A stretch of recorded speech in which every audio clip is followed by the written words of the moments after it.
Hola, mis queridos centinelas del abismo. Una noche más me permiten entrar en el templo de sus miedos, ese lugar sagrado donde las sombras danzan y las verdades se disfrazan de mitos. Me complace enormemente saber que están ahí, en la oscuridad, con los oídos bien abiertos. Hoy tengo para ustedes dos pequeños, dulces, pero muy venenosos obsequios. Dos relatos que la gente, en su patética necesidad de racionalidad, ha llamado leyendas. Pero yo sé, y ustedes lo sabrán muy pronto, que son mucho más que eso. Son ecos de una realidad que nunca debieron escuchar. ¿Están listos? Yo sí. La Dama de Rojo, el secreto de la sangre que mancha el castillo de Edimburgo. El tono de la presentadora se vuelve más suave, melódico, casi seductor, como si estuviera susurrando un secreto al oído. Dicen que Edimburgo, con su niebla perpetua y sus calles empedradas, es un lienzo pintado con los fantasmas del pasado. Pero entre todas las historias de espectros y almas en pena, hay una que me cautiva especialmente, una que me hace sonreír con malicia. Es la historia de Lady Mary, la Dama de Rojo. ¿Un romance trágico? Quizás. ¿Una advertencia? Definitivamente. Todo sucedió en el siglo XVIII, en el imponente castillo que domina la ciudad. La gente de la época era tan predecible, rígida, con sus códigos de honor y sus matrimonios arreglados. Lady Mary era una joven de belleza exquisita, pero su corazón no pertenecía a su prometido, un noble inglés. Su alma gemela, su amor verdadero, era un joven de humilde cuna, un simple soldado escocés. Sus encuentros eran secretos, robados a la noche, a la vista de los guardias y de las miradas chismosas. Un amor prohibido. ¡Qué fascinante! La emoción de la transgresión, el sabor de lo prohibido. Pero el amor, como la tragedia, siempre encuentra su camino. Su padre, un hombre de inquebrantable orgullo, descubrió su aventura. El honor de la familia, pensó, estaba en juego. La deshonra era un veneno más letal que la muerte. No podía permitirlo. No podía permitir que una hija suya manchara su apellido. Fue entonces que su ira se desató. El castigo no fue una simple reprimenda. Fue un acto cruel, calculado. La encerró en una de las torres del castillo, la más alta, la que tenía la vista más perfecta de toda la ciudad. Y la obligó a mirar. La obligó a ver cómo su amado era ejecutado públicamente en la plaza principal. Lo mataron por traición, por atreverse a amar a una noble. Ella, desde su prisión de piedra, solo podía gritar y llorar, impotente. Su corazón se partió, no solo por el dolor, sino por la furia. Una furia que se alimentó de cada lágrima, de cada grito. Pero la historia no termina ahí. No. Ese sería un final feliz, y esta vida no ofrece esas cortesías. María, que ahora se llamaba Ana, se dio cuenta de que no solo había perdido a sus hijos. Había perdido su alma. El llanto que se le escapaba ya no era el suyo. Era el de sus hijos, un llanto que se había adherido a su garganta, un lamento que le quemaba por dentro. No podía controlarlo. No podía detenerlo. Ana se convirtió en un fantasma vivo, una sombra que vagaba por las orillas de los ríos. Su lamento era una advertencia. No para los niños, no. El llanto de la Llorona no es por los niños. Es por las almas de las mujeres que, como ella, han hecho un pacto con el egoísmo, con la vanidad, con la desesperación de tener más. Su llanto es un canto de sirena para aquellas que están a punto de romper su moral, su dignidad, su esencia. Su lamento es para recordarlas el precio. Y el precio, mis queridos, es la eternidad de un alma en pena. Ahora lo entienden, ¿verdad? La Llorona no es una simple leyenda. Es un espejo en el que se reflejan todos los pactos que la humanidad ha hecho consigo misma. Cada vez que eligen la vanidad por encima de la moral, el egoísmo por encima de la empatía, la Llorona está ahí, al acecho, recordándoles el canto roto de un alma que se ahogó en su propio vacío. Fin de la historia.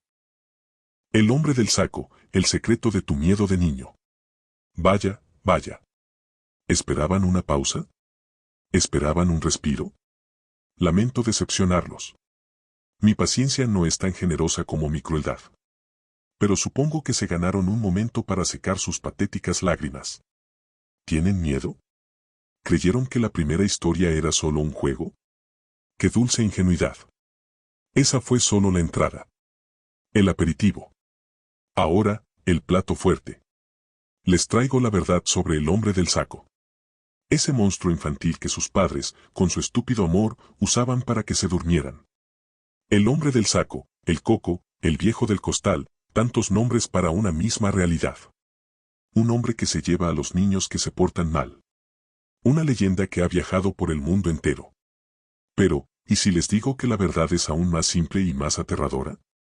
¿Y si el hombre del saco nunca fue un mito? ¿Y si, en cambio, era una profesión? No, no se lleven las manos a la boca. No es tan romántico como suena. No es un cuento de hadas. Es sucio.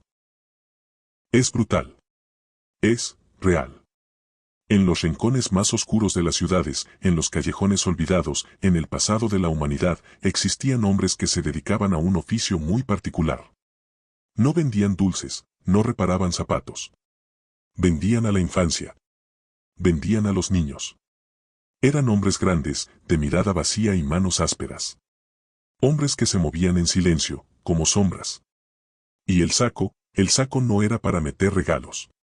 Era para el silencio. Para el olvido. La leyenda del hombre del saco no surgió de un cuento de terror, no. Surgió de los gritos que nadie se atrevía a escuchar.